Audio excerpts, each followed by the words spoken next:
Well, hey there, you're on the internet, I'm unemployed, and welcome to the Triple N Network, where all you newbie nib nerds can find all the news you'll need. Let's look at an ink now, shall we? Today's ink is by Noodler's Air-Corp Blue Black, which I feel is almost a bit of a misnomer because it's actually a very dark green, if you ask me. All the tests today were done in this Hero 616. It's got a very fine nib, which I felt... You know, I know that I'm more partial to the broader nibs, but yeah, I know most people prefer fines or mediums, so I thought I'd find one I could do these tests with. So here's the chromatography. See if I can get that to focus. As you can see, there's definitely some potential for water resistance, and as you can see, yeah, there's some blue in there, but it's mostly green down at the bottom. It's almost like a grayish graphite dark green. So let's take a look. Starting from the top down in density, we've got Clairefontaine 90 gram per square meter. Drying time was not great. It was okay. You do get a little bit of sheen. Maybe you can see it where it's really dense. It's more like a black halo kind of thing going on, but anyways, there's a bit of shading, but again, I sort of shot myself in the foot with this because the lines are so fine, it's kind of hard to tell. But here, so in the swab, it's more easy to see how it's really more like a dark green and all the different colors it can make. But here's the water test. As you can see, fairly impressive. It becomes almost like a black green, and then a little bit of light blue dye around it. But yeah, here, listen. Again, the paper started to come apart before the ink wanted to separate from the paper fiber, so it's in there, and it's in there good. Here's Rhodia 80 grams per square meter. Here the dry time was actually a bit quicker, but the smear test just looks worse. However, I feel like there you get a good sense of the shading that you can expect. Oh, sorry if I'm making everyone motion sick now. See, it's sort of a light blue with dark green at its base. So, anyways. Water test, again, very impressive. Again, sort of a dark green black. Next we've got Tomoe River, where it looks much greener. I don't know if this is going to come through on the screen, but it's much greener in person. And the water test was fairly impressive. A lot of times Tomoe River wants ink to just slide away as soon as you add water, but there's still some remaining and you can read it, and it didn't explode.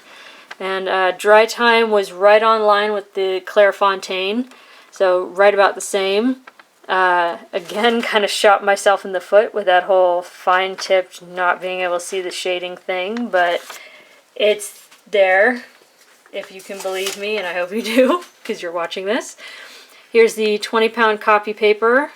Dry time was not as impressive as it usually is for such an absorbent paper, but here you do get a lot of that shading coming through, and I guess the only way I can demonstrate it is here in the swab, but it's there in the writing as well, and I wish you could see that a bit better. I need to get a macro lens or something. But anyway, so the water test, very impressive. Here it did become mostly like a gray, like a dark gray, greenish black. Lost a lot of the color, but it's still very readable. It's still very there. Again, paper started to come apart before the ink started to separate, so once it's in there, it's really in there.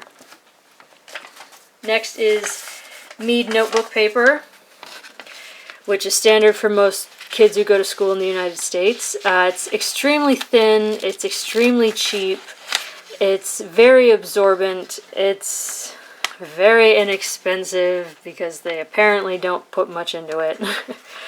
But the water test was very good. Again, it became sort of a dark greenish gray. Here you see some spread in the water test. Like, that's when you start to really see some spread.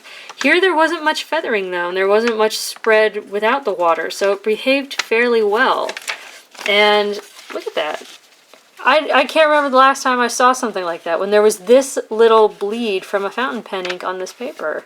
I mean, water test notwithstanding. But if I had to go back to school, I wouldn't mind using this ink in a really fine writing pen on these notebooks that they used to give us. Because, I mean, look at that. You could write on both sides very easily.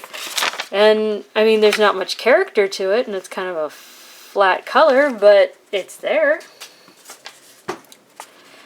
Lastly is Moleskine notebook paper.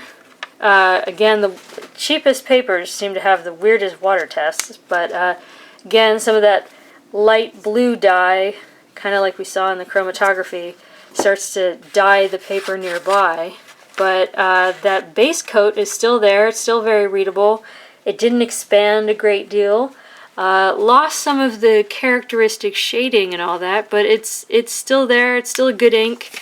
And this is some of the more impressive bleed through or lack of bleed through I've seen on this type of paper in a long, long time. I mean, look at that. You could write on both sides, and I pretty much never write on both sides of this paper because it's so cheap.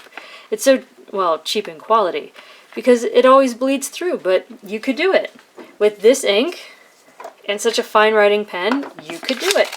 You could write on both sides of Moleskine paper and Mead paper, and I shouldn't sound this surprised, but I am, because in the United States, this is what we have. But yeah, highly recommend it. I think it's a good color.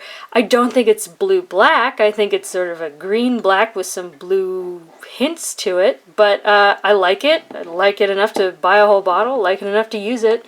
Highly recommend it. It's got great water-resistant qualities, and a fine pen does amazingly well on the cheapest papers America has to offer. So, for your consideration. If you like the video, please give it a thumbs up. If you'd like to see some more, please subscribe to the channel and let me know.